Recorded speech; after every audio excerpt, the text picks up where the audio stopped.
প্রক্রিয়াটার জন্য আমাদের আরেকটু সহজ সরল চিন্তার ধারার মধ্যে আসা উচিত এবং এসে সেটাকে কিয়ামত পর্যন্ত বলবৎ রাখা লাগবেই এমন শর্তের ভিত্তিতে না হয়ে বরং বর্তমান ক্রাইসিসে এই মুহূর্তের প্রয়োজনের উপর ভিত্তি করে রাজনৈতিক ঐক্য থাকবে, কিন্তু আদর্শিক জায়গায় যে যার তরিকায়, যে যার মতে, যে যার চিন্তায় চলবে। এটা যদি করা যায় তাহলে মুসলমানদের ভিতরে বর্তমানে যে একটা আকাঙ্ক্ষা রয়েছে ঐক্যের, সেটা সফল হবে। ইসলামী দলগুলোর মধ্যে ঐক্য প্রক্রিয়া নিয়ে বাংলাদেশে বেশ কয়েক মাস পর্যন্ত টকশোতে, অনলাইনে, অফলাইনে জনমনে বেশ আলোচনা চলছে।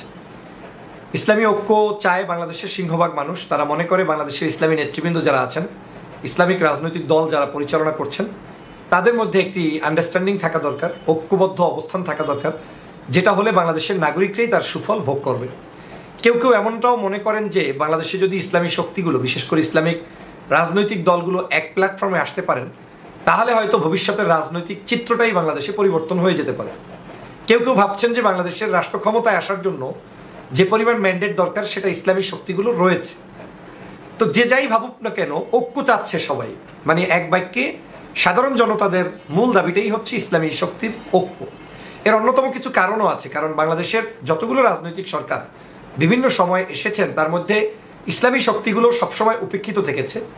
জুলুম নির্যাতন গত 16 বছরে যেটা হয়েছে, তার সিংহভাগ জুলুম নির্যাতন সহ্য করতে হয়েছে এদেশের আলেম ওলামা, পীর মাশায়েখ, ইসলামপন্থী নাগরিকদের। এক কথায় সরকার যা কিছু করেছে মনেই হয়েছে হুজুর বিদ্বেষী, ইসলাম বিদ্বেষী, ধর্ম বিদ্বেষী একটি চিন্তার তারা গভর্নমেন্ট পরিচালনা করেছে।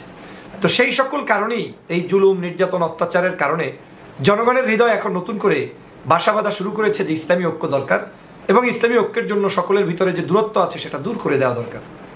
একটা জিনিস যদি আপনি একটু খেয়াল করে দেখেন, আমরা যখন এই ইসলামী ঐক্যগুলো করতে চাই কিংবা সবাই এটা কামনা করেন, সেই মুহূর্তে কিন্তু আবার ইসলামী ঐক্য না হওয়ার কিছু কারণ বাংলাদেশের মাঠে ময়দানে কিংবা আলোচকদের ভিতরে চলমান থাকে।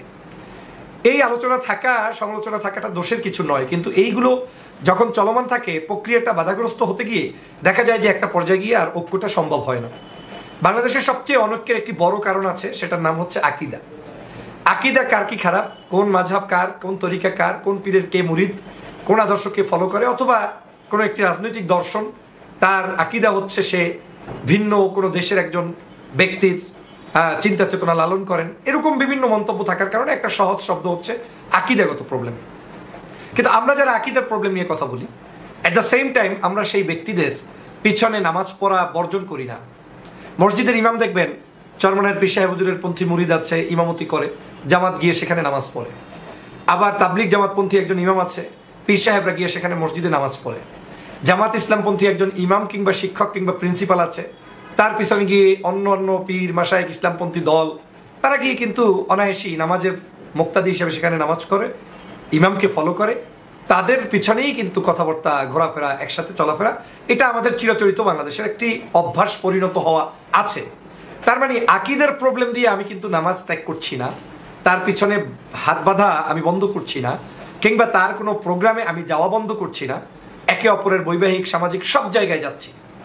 তাহলে যখনই কোনো ইসলামী শক্তির ঐক্য প্রক্রিয়া শুরু হয়, তখন আমরা এই আকিদা প্রক্রিয়াটাকে কি কারণে সামনে নিয়ে এসে ঐক্য প্রক্রিয়াটার মধ্যে আমাদের বাধা কিংবা আমরা কেন এটাকে নিয়ে আসতে চাই, এটা আমাদের একটু বিশ্লেষণ করা দরকার। কেন কথাটা বলছি, যারা এই প্রশ্নগুলো তোলেন নিশ্চয়ই তারা বাংলাদেশের সর্বজন স্বীকৃত মহাক্কেক আলেম, কোনো সন্দেহ নেই। যারা ঐক্য চান তারাও যেমন বাংলাদেশের সমাদৃত, যারা ঐক্য প্রক্রিয়ার ভিতরে সংস্কার করে তারপরে ঐক্য চান তারাও দেশের সবচাইতে সুনাগরিক এবং আদর্শবাদী নেতা, কোনো সন্দেহ নেই। কিন্তু আমাদের এখন কি তাহলে খেয়াল রাখা দরকার, যদি আমি মসজিদে একত্রে দাঁড়াতে পারি, মাহফিল মজলিসে একসাথে থাকতে পারি, সামাজিক কর্মকাণ্ডে একত্রে থাকতে পারি, আমি মনে করি বিশেষ কোনো ইস্যুকে কেন্দ্র করে রাজনৈতিক অঙ্গনে অনৈক্য থাকার কোনো সুযোগ নেই। কেন নেই? যেই যেই ইস্যুগুলোতে আমাদের ভিতরে প্রবলেম চলমান আছে, এর একটাও বাংলাদেশে আমি আমার জন্ম থেকে শুনে এসেছি, আমি জানি না ভবিষ্যতে কি হবে, কোনোটাই কেউ কখনোই কোনো অবস্থায় সমাধানযোগ্য করে তোলে না এবং এটাকে সমাধান হয়ও না। যেমন একজন ব্যক্তি এক পীরের মুরিদ, তার চিন্তা চেতনা সেই পীরের আলোকেই হবে এবং এটাকেই সম্মান জানানো দরকার। চরমনাই কোন তরিকায় চলবে এটা আমার ডিসিশনে চলবে না, সে কোরআন হাদিস যেভাবে বুঝেছে সেভাবে চলবে। জামাত ইসলাম যে তরিকায় চলবে তিনি আমার কথা মতো চলবে না, তিনি কোরআন সুন্নাহর আলোকে জীবনযাপন করে যেটাকে তারা মনে করেছেন যেটাই সঠিক সেটাকে নিয়ে চলছেন। এভাবে করে বাংলাদেশের সমগ্র পীর মাশায়েখ রাজনৈতিক দল, ইসলামী দল, তারা কিন্তু একে অপরের এভাবেই জীবনযাপন করছেন। তাহলে এই জীবনযাপনকারী ব্যক্তিগুলোকে যদি আমরা রাজনৈতিক জায়গায় একটু এক করতে পারতাম, তাহলেই বাংলাদেশের ঐক্য প্রক্রিয়াটা সহজতর হতো। এখন রাজনৈতিক প্রক্রিয়ায় এক হওয়া মানে এই নয় যে জামাত ইসলাম তার দায়িত্ব ছেড়ে দিয়ে চরমনের মুরিদ হয়ে যাবে, চরমনের পীর সাহেব সব দায়িত্ব ছেড়ে দিয়ে জামাত ইসলামের মুরিদ হয়ে যাবে, কিংবা অন্য কোনো রাজনৈতিক নেতা তার সবকিছু ছেড়ে দিয়ে মুরিদ হয়ে যাবে।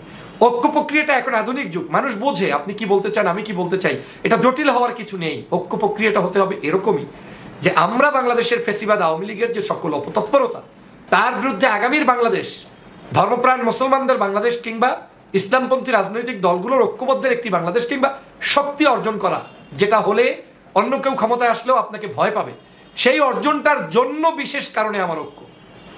কিন্তু জামাতের রোকন প্রক্রিয়া সঠিক থাকবে, পীর সাহেবের মুরিদ প্রক্রিয়া সঠিক থাকবে, কিংবা তাবলিগি স্টাইল সঠিক থাকবে, কিংবা কোনো কিছুই বিশ্বাস করে না কিন্তু ধর্মকর্ম তার মতো পালন করে, কিন্তু একটি ইসলামী দল কিংবা ভিন্ন আদর্শের তার প্রক্রিয়া তার মতো থাকবে, কিন্তু আমরা এক জায়গায় এক হব। কোন ইস্যুতে?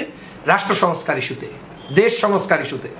কারণ আমি আগেই বলছি, কোনো কিছু সংস্কার ছাড়াই আমি কিন্তু জামাতপন্থী ইমামের পিছনে নামাজ পড়ছি, তখন আকীদার প্রবলেম নাই।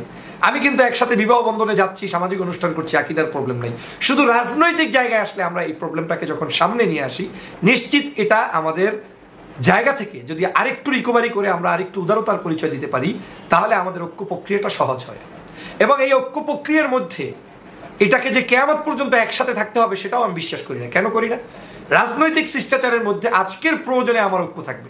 আমি তো আবারও বলছি যে আদর্শ ভিন্নই থাকবে, আদর্শের কোনো পরিবর্তন যেহেতু হবে না, অতএব এটা কিয়ামত পর্যন্ত আমার ঐক্য প্রক্রিয়া একেবারে চলমান থাকারও যৌক্তিকতা নেই। কিন্তু যৌক্তিকতা এতটুকু যে ইসলামী শক্তিগুলো যদি রাজনৈতিক অঙ্গনে ঐক্যবদ্ধ হতে পারে, সামাজিক ন্যায় বিচার প্রতিষ্ঠার জন্য যদি ঐক্যবদ্ধ হতে পারে, সুন্দরভাবে দেশ পরিচালনার জন্য যদি ঐক্যবদ্ধ হতে পারে, তাহলে তারা ক্ষমতায় থাকুক কিংবা না থাকুক, এই ঐক্যবদ্ধ প্রক্রিয়ার মধ্য দিয়ে দুষ্ট চক্রের লোকেরা শায়েস্তা পাবে, দেশ সুষ্ঠু সুন্দর ধারায় চলবে।